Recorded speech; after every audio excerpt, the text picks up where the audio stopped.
तो hello guys, कैसे हैं आप लोग? आशा करते ठीक ही होंगे। मैं आपका दोस्त के कान्हा और आप देख रहे हैं कान्हा इलेक्ट्रॉनिक जीनियस।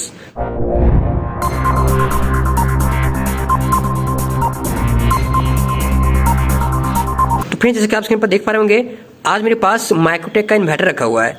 कितना भी का ये, अब देखिए, ये मेरा माइक्रोटेक का 1250 का है। ये मेरा 1250 का है। तो इसमें फॉल्ट क्या है? कस्टमर का कहना था कि मेरा आउटपुट नहीं दे रहा है। इन्वर्टर ऑन कंडीशन दिखा रहा है बट ये मेरा आउटपुट नहीं दे रहा है। तो चलिए आज समझ लेते हैं इसमें कि आउटपुट क्यों नहीं दे रहा है। फ्रेंड्स, इस बोर्ड के ऊपर आउटपुट के ऊपर हम वीडियो बना चुका हूँ, एक दो वीडियो बना चुका हूँ, ड्राइव प्रॉब्लम। अगर उस वीडियो को आप नहीं देखें तो इसका लिंक मैं दे दूंगा ऊपर, आप इस आइकन पर जाइए, उस वीडियो को देख सकते हैं। तो इस बोर्ड के ऊपर हम ड्राइव वोल्ट के ऊपर मॉसफेट कैसे चेंज किया जाता है, क्या प्रोसेस होना चाहिए, कैसे आप चेंज कर सकते हैं, ये सारा चीज़ के ऊपर हम बात कर चुके हैं पहले ही। तो फाइनली आज भी इसमें आउटपुट नहीं दे रहा है। तो आप सोच रहे होंगे कि इसका आउटपुट नहीं दे रहा है तो इसका ड्राइव नहीं बन रहा होगा, या फिर मॉसफेट खराब होगा, या फिर इसका माइक्रो कंट्रोल खराब होगा। तो मैं आपको बता देना चाहता हूँ कि इसमें ड्राइव वगैरह सब बन रहा है, मॉसफेट वगैरह सब चीज़ ठीक ठाक है, माइक्रो कंट्रोल वगैरह सब ठीक ठाक है, फिर भी इसका आउटपुट नहीं दे रहा है। मैं चेक कर लिया इसको, जैसे ये कस्टमर हमको बताया तो हमको ये ऊपर से ही पता चल गया कि इसमें फॉल्ट क्या है। ठीक है, तो आपको लग रहा होगा कि सब चीज़ ठीक है तो फिर आउटपुट क्यों नहीं दे रहा है और आप वीडियो क्यों बना रहे हैं। तो आपका जो सीधा फोकस जा रहा होगा, यहाँ पर जा रहा होगा ना, कि अगर ड्राइव वगैरह सब चीज़ ठीक ठाक है, ट्रांसफार्मर से भी वोल्ट आउट कर रहा है 220 वोल्ट, तो आपका ये फाइनली रिले खराब होगा। तो ये मेरा रिले भी ऑन हो रहा है और ये रिले भी ठीक ठाक है, फिर भी मेरा इसमें आउटपुट नहीं दे रहा है। तो क्यों नहीं दे रहा है? ये छोटा सा फॉल्ट है। ये फॉल्ट को शायद हमको लगता है कि अधिकतर इलेक्ट्रिशियन के माइंड में आ गया होगा कि ये फॉल्ट कहाँ से होगा। और अगर आपके माइंड में आ गया होगा तो आप कमेंट कीजिए कि ये फॉल्ट कहाँ से हो सकता है। वीडियो को पॉज कीजिए, उसके बाद पहले आप कमेंट कीजिए। आज देखता हूँ कि कितने इलेक्ट्रिशियन लोगों के अंदर क्या नॉलेज है। अगर आपको समझ में आ गया होगा फॉल्ट, तो फाइनली अभी वीडियो को पॉज करना है, अभी वीडियो को रोकना है। अब सबसे पहले आपको कमेंट करना है कि इसमें फॉल्ट क्या है। ठीक है, तो विश्वासी पर छोड़ दे रहा हूँ, मतलब आपको पूरा फुल वीडियो देख लेना, उसके बाद कमेंट नहीं करना है। विश्वासी होता है। ठीक है, तो आप लोग पहले कमेंट कर लीजिए अगर आपके माइंड में आ गया होगा, तो उसके बाद ही आप आगे वीडियो देखिए। ठीक है, तो फ्रेंड्स, है तो बहुत छोटा फॉल्ट, लेकिन इसको समझना थोड़ा अधिकतर इलेक्ट्रिशियन लोगों के लिए कठिन है। छोटा सा फॉल्ट है, उस कंपोनेंट को आप चेंज कर दीजिएगा तो आपका प्रॉब्लम ठीक हो जाएगा। लेकिन वो कंपोनेंट वहाँ पर क्यों लगाया गया है, कैसे काम करता है, इसका पूरा डायग्राम के साथ हम आपको समझाने वाले हैं आज। ठीक है, तो चलिए फ्रेंड्स, यहाँ पर ड्राइव वगैरह आपको चेक कराऊंगा नहीं, क्योंकि मैं सीधा आपको जो वोल्ट दिखाऊंगा, ये ट्रांसफार्मर से सेकेंडरी साइड से 220 वोल्ट जो आउट करता है यहाँ पर टैपिंग, ये यहाँ पर वोल्टेज को आपको चेक करके दिखाएंगे। अगर यहाँ पर वोल्टेज बन रहा होगा तो फाइनली मेरा ड्राइव बन रहा होगा। एसी वोल्ट भी यहाँ पर आपको चेक करके दिखाते हैं, उसके बाद फाइनली आपको समझाएंगे कि इसमें क्या फॉल्ट है। उसके बाद हम आपको डायग्राम के साथ आपको समझाएंगे कि ये फॉल्ट क्यों आ सकता है और आप इसका निजात कैसे कर सकते हैं। क्योंकि कई बार ऐसे भी केस देखा गया है कि जो कंपोनेंट अभी आपको चेंज करके दिखाएंगे, वो कंपोनेंट खराब हो जाता है, उसको चेंज भी कर देते हैं, फिर भी आपका प्रॉब्लम नहीं ठीक हो पाता है, क्योंकि उसका और कहीं से दिक्कत होता है। तो चलिए पहले यहाँ पर 220 वोल्ट चेक करके दिखाते हैं, यहाँ पर एसी वोल्ट चेक करके दिखाते हैं, उसके बाद फाइनली आपको हम डायग्राम में समझाएंगे पहले, उसके बाद इन्वर्टर में समझाएंगे। ठीक है, तो फ्रेंड्स, मीटर को हमने एसी रेंज पर सेट कर लिया है, क्योंकि यहाँ पे एसी वोल्ट बनेगा, और इन्वर्टर को 12 वोल्ट से कनेक्ट कर लिया है। चलिए इसका स्विच को ऑन करते हैं। इसका स्विच को हमने ऑन कर दिया। उसके बाद हमको चेक करना है यहाँ पर जो ट्रांसफार्मर से वोल्ट आउट करता है, माइक्रोटेक में 260 के आसपास वोल्ट आउट करता है। तो हमको न्यूट्रल कहाँ से लेना है? कनेक्टर 5 पिन के पीछे साइड से, वहाँ पे न्यूट्रल ले लेना है। उसके बाद फेज हमको यहाँ से लेना है। तो फ्रेंड्स, आपको यहाँ पर बता देना चाहता हूँ कि यहाँ पर 3 पॉइंट रहता है। पहला नंबर ये न्यूट्रल है, बीच वाला मेरा आउटपुट है 260 वोल्ट के करीब जो आउट करेगा, और तीसरा मेरा चार्जिंग के लिए 140 का टैपिंग है। ठीक है, तो न्यूट्रल आप यहाँ से भी ले सकते हैं। तो हमको सुविधा पीछे से पड़ा तो पीछे से ले लिया न्यूट्रल। ठीक है, अब चलिए देखते हैं बीच वाले आउटपुट से मेरा वोल्ट आउट कर रहा है कि नहीं, 260 के आसपास। तो यहाँ पर आप देख सकते हैं 260 61 इतना वोल्ट यहाँ पर आउट कर रहा है। इसका मतलब मेरा ड्राइव सेक्शन पूरी तरह से ओके, तभी ना ये मेरा वोल्ट आउट कर रहा है। तो ड्राइव सेक्शन पूरी तरह से ओके है, और ये ट्रांसफार्मर से भी 220 वोल्ट यानी 260 वोल्ट आउट कर रहा है। लेकिन पीछे साइड मेरा ये वोल्ट आउट नहीं कर रहा है। तो ये पीछे साइड से वोल्ट क्यों नहीं आउट कर रहा है, यही चीज़ को आपको समझना है। तो फ्रेंड्स, सबसे पहले आपको यहाँ पर समझाऊंगा डायग्राम के थ्रू, उसके बाद ही हम आपको यहाँ पर पीसीबी पर समझाऊंगा। ठीक है, तो चलिए समझते हैं डायग्राम पर, उसके बाद आपको पीसीबी पर समझाते हैं। तो जैसा कि फ्रेंड्स आप देख सकते हैं स्क्रीन पर, ये मेरा डायग्राम है जो आपका रिले नहीं ऑन होने में सहायता कर सकता है। मतलब अगर आपका रिले नहीं ऑन हो पा रहा है तो इसी डायग्राम के थ्रू से आप उस रिले को ऑन कर पाएंगे। ठीक है, तो फ्रेंड्स, यहाँ पर 12 वोल्ट का रिले लगा रहता है, और 12 वोल्ट रिले को ऑन होने के लिए 12 वोल्ट चाहिए। तो 12 वोल्ट एक पॉइंट पर आप देख सकते हैं, रिले का कॉइल ये है, तो रिले के कॉइल पर एक पॉइंट पर 12 वोल्ट दे दिया गया है एक डायोड के थ्रू से। कितने? D6 जो चार्जर साथ है इस डायोड के थ्रू से एक पॉइंट पर 12 वोल्ट दे दिया गया पॉजिटिव। अब इसको नेगेटिव चाहिए तभी ये मेरा 1 होगा, ठीक है। तो यहाँ पर ये फंदा समझिए पहले आप कि आउटपुट ये कैसे देता है और नहीं देता है रिले।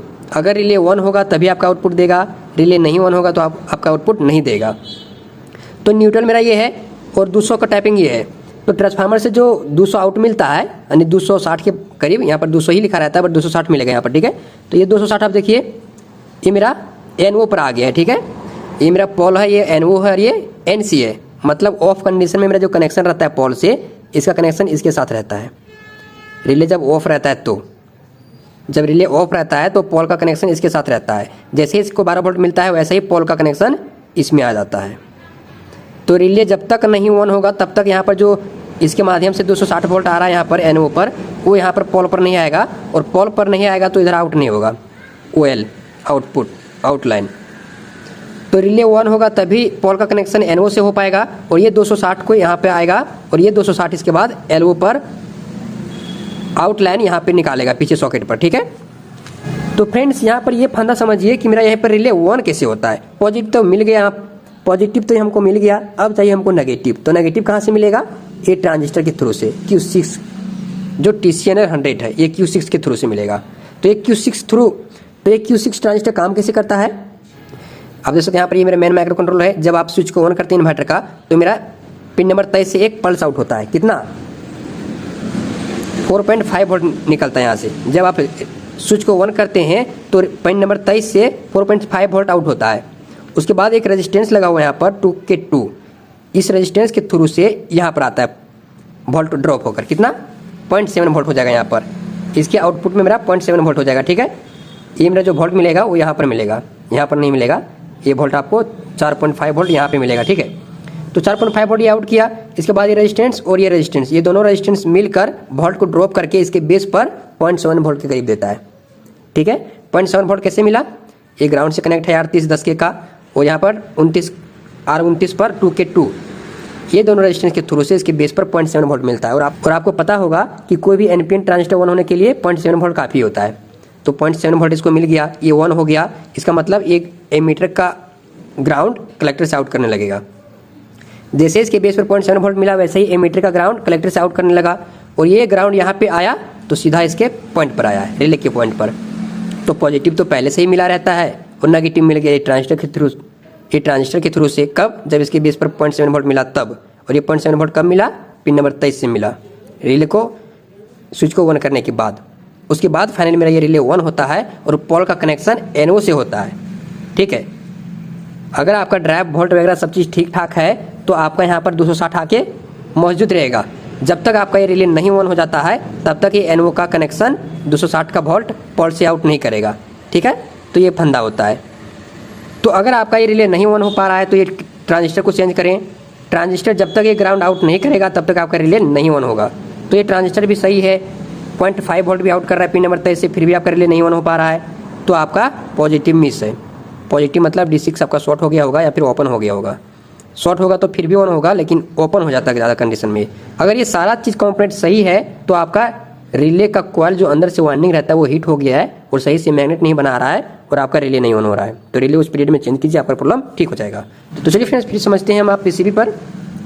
तो फ्रेंड्स जब आपके पास सबसे पहले इन्वर्टर आए तो आपको सबसे पहले 12 वोल्ट से कनेक्ट करना है और ये गेज करना है कि आपका रिले ऑन हो रहा है या फिर नहीं हो रहा है। जैसा कि अभी आपने डायग्राम में समझा कि आपका कारण कैसे बन सकता है। तो सबसे पहले आपके पास कोई भी इन्वर्टर आए तो आपको उसको 12 वोल्ट से कनेक्ट करना है, स्विच को ऑन ऑफ करके देखना है। उसके बाद ये देखना है कि स्विच ऑन ऑफ करने के साथ साथ मेरा रिले ऑन ऑफ हो रहा है या फिर नहीं हो रहा है। जैसा कि अभी यहाँ पर देख सकते हैं, हम यहाँ स्विच को ऑन ऑफ कर रहे हैं, फिर भी यहाँ पर मेरा रिले ऑन ऑफ नहीं हो रहा है। चलिए यहाँ पर आपको सीधा इस स्विच को हटाते हैं और यहाँ पर स्विच को शॉर्ट करके भी दिखाते हैं। आप देखिए यहाँ पर ये हमने यहाँ पर स्विच को ऑन ऑफ कर रहा है, शॉर्ट कर रहे हैं, फिर छोड़ रहे हैं, फिर भी मेरा रिले वहाँ पर ऑन ऑफ नहीं हो रहा है। तो कोई भी चीज़ का काम करने का तरीका होना चाहिए और वही तरीका के तहत आपको काम करना चाहिए ताकि आगे आपको सफलता मिलता जाए और कोई आगे जाने से आपको रोक ना सके। तो कोई भी काम करने का मेरे अनुसार तरीका होना चाहिए और वो और अगर आप इस लाइन में हैं, इलेक्ट्रिशियन लाइन में हैं, तो आपको डीपली सर्किट का नॉलेज होना चाहिए। और ये नॉलेज कब होगा? जब आपको कोई डायग्राम के साथ साथ फॉल्ट फाइंडिंग को समझाएगा।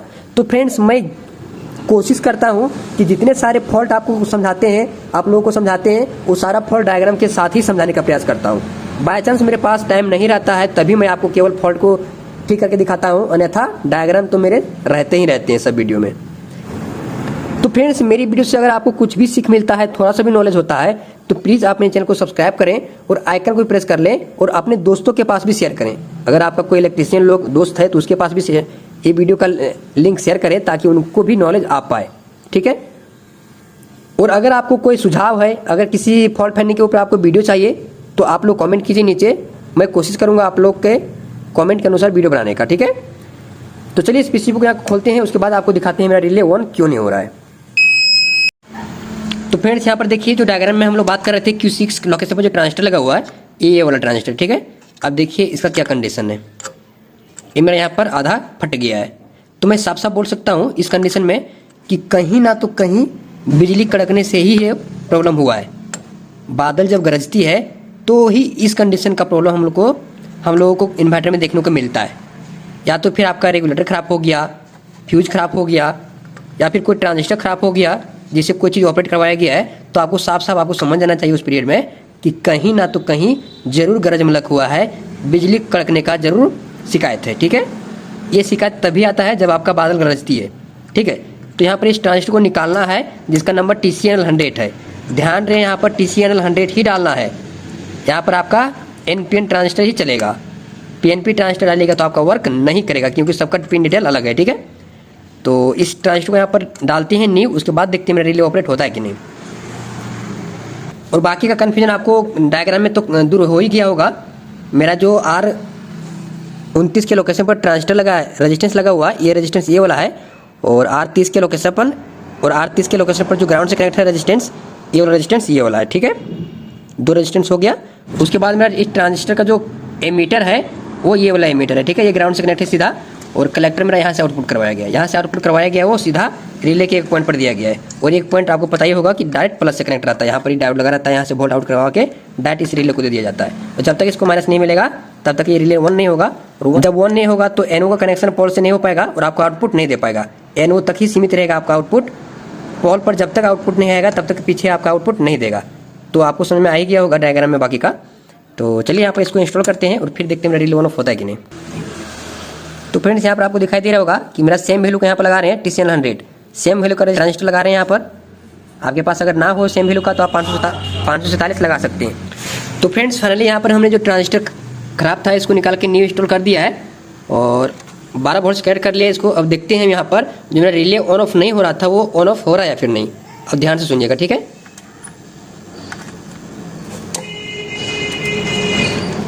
देखिए, ध्यान से सुनिए। आप यहाँ पर स्विच को ऑन ऑफ कर रहे हैं तो मेरा रिले ऑन ऑफ हो रहा है। आप यहाँ पर भी शॉर्ट करके देख सकते हैं। इस कनेक्टर को निकालिए यहाँ पर, स्विच कनेक्टर को, और चिमटा से शॉर्ट करके देख सकते हैं। आप देखिए यहाँ पर, अभी आपको दिखाता हूँ। देखिए ध्यान से, यहाँ पर इसको शॉर्ट करता हूँ तो रिले ऑन ऑफ हो रहा है। देखिए, ठीक है। इसका मतलब अब जो मेरा ट्रांजिस्टर काम कर रहा है यहाँ पर। ठीक है।